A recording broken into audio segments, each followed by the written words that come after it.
Hello বন্ধুগণ, তো বিকেলবেলা রেডি হয়ে চললাম ছোটো মাসির বাড়ি। কারণ আমার মেয়ে কয়েকদিন ধরেই শুধু মামা মামা করেই যাচ্ছিলো, তাই জন্য ছোটো মাসির বাড়ি যাচ্ছি মামার সাথে, ওর মামার সাথে দেখা করতে। মামা মামা করে দেখ, মামারে দেখে লজ্জা পাচ্ছে।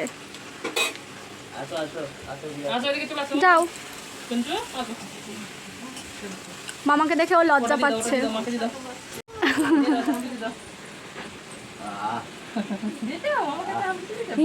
এদিকে মামার বাড়ি এসে মামার সাথে দেখা করে মামাকে হাম্পি দেওয়া হলো, আর এদিকে আমাকে এখন দিয়েছে চপ আর মুড়ি মাখতে। তো চপ মুড়ি মাখতে মাখতে এই কাজটা কে করো, আমি জানি এটা সবাই করে, যাই হোক এটাতেও একটা মজা।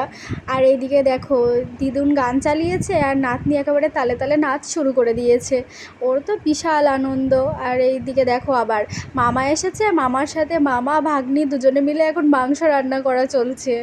আজকে রান্নাটার হেভি টেস্ট হবে, কারণ মামা ভাগ্নি দুজনে মিলে রান্না করছে। যাই হোক সন্ধ্যে থেকে ওখানে থেকে রাত্রে খাওয়া দাওয়া করে মায়ের সাথে চলে এলাম মায়ের বাড়িতে, মানে এখন যাব, তাই জন্য ট্রেনও চলে এসছে। তো চলো টাটা বাই বাই। আর তোমাদের কেমন লাগলো জানিও ব্লগটা।